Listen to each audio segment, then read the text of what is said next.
Hi friends, இன்றைக்கி நாம் பார்லருக்கு போகாமலே நல்ல பளிங்கு மாதிரி சூப்பரான ஃபேஸ் கிடைக்கிறதுக்கு நம்ம என்ன பண்ணலாம் அப்படின்னு பார்க்கலாம்.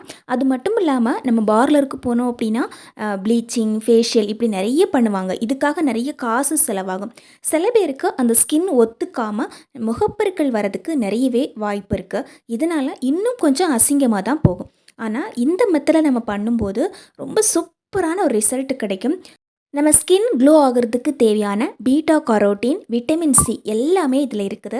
அதனால் டெய்லி நம்ம இது 2 சொட்டு யூஸ் பண்ணாவே போதும், ஸ்கின் நல்லா க்ளோ ஆகும். நிறைய பேர் நம்மக்கிட்டே கேட்பாங்க, நீங்கள் வந்து ஃபேஷியல் பண்ணீங்களா, என்ன பண்ணீங்க உங்கள் முகத்துக்கு அப்படின்னு கேட்குற அளவுக்கு நல்ல ஒரு க்ளோ கிடைக்கும் நம்மளுடைய முகத்துக்கு.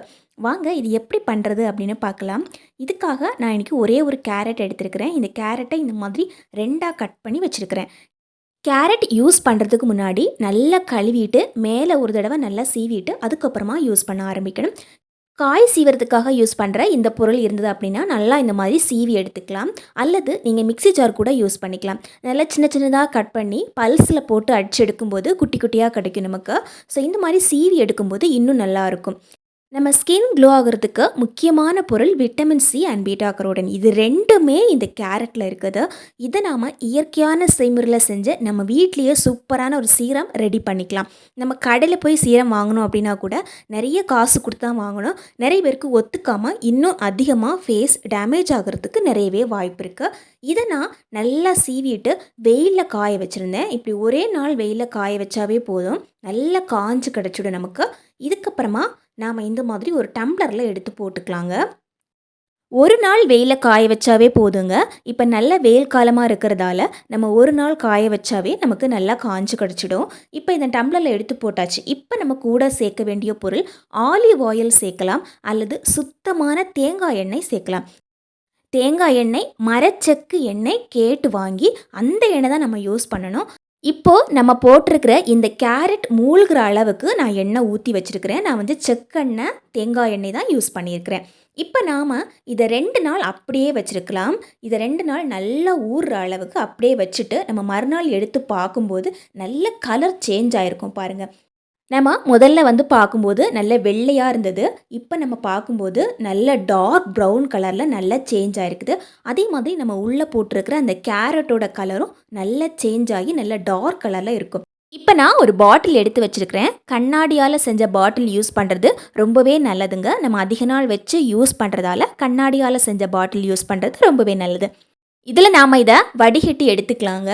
பாருங்கள், வடிகட்டும் போதே நமக்கு இந்த மாதிரி தான் வரும். ஒரு ஸ்பூன் வச்சு இந்த மாதிரி நல்லா அமுத்தி கொடுக்கணும். அமுத்தி கொடுக்கும்போது அந்த கேரட்டில் இருக்கிற அந்த சாரம் எல்லாமே சேர்ந்து இறங்கிடும். நிறைய பேர் கேரட் ஆயில் ப்ரிப்பேர் பண்ணுறதுக்காக கேரட்டை அதில் போட்டு காய்ச்சி எடுப்பாங்க.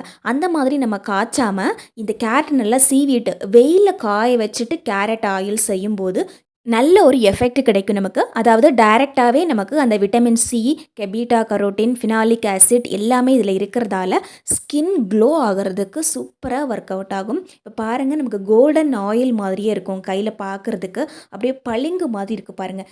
இந்த ஆயிலை நம்முடைய முகத்தில் டெய்லி 2 சொட்டு எடுத்து தூங்க போகிறதுக்கு முன்னாடி நல்லா மசாஜிங் கொடுத்து அப்ளை பண்ணிவிட்டு தூங்குங்க. காலையில் எழுந்து எப்போவுமே நார்மலாக நம்ம ஃபேஸ் வாஷ் பண்ணுற மாதிரி பண்ணால் போதும்.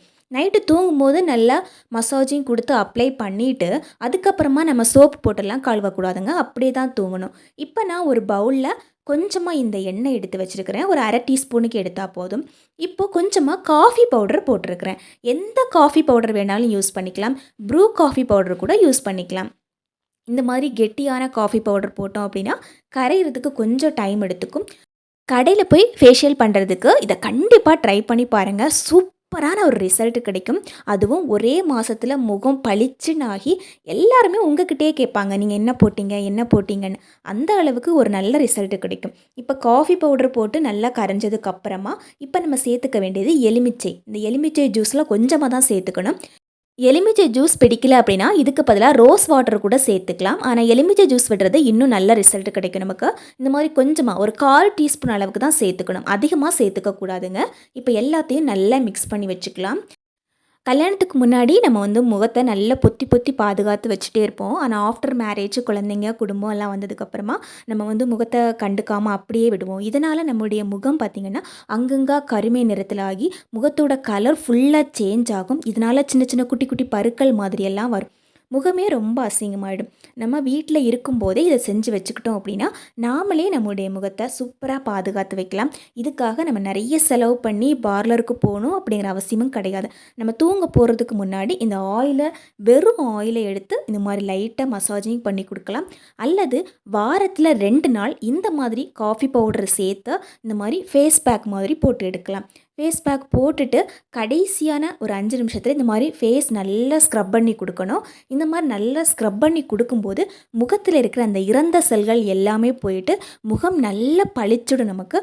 கண்ணுக்கு கீழ நமக்கு கருவளையங்கள் அதிகமா வர இடத்துல, அதிகமா நல்லா ஸ்க்ரப் பண்ணி குடுக்கணும். அதே மாரி மூக்குக்கு கீழ, நம்முடைய உதட்டுக்கு கீழலாம் நல்லா ஸ்க்ரப் பண்ணி குடுத்துட்டு, நல்லா இந்த மாரி ஒரு கிளாத் எடுத்து தொடச்சு பாருங்க. நல்ல டிஃபரன்ஸ் தெரியும் நமக்கு. இந்த ஃபேஸ் பேக் போட்டதுக்கு அப்புறமா 1 மணி நேரம் சோப்பு போட்டு எதுவுமே முகத்த கழுவக்கூடாதுங்க. தேங்க் யூ ஃபார் வாட்சிங் ஃப்ரெண்ட்ஸ்.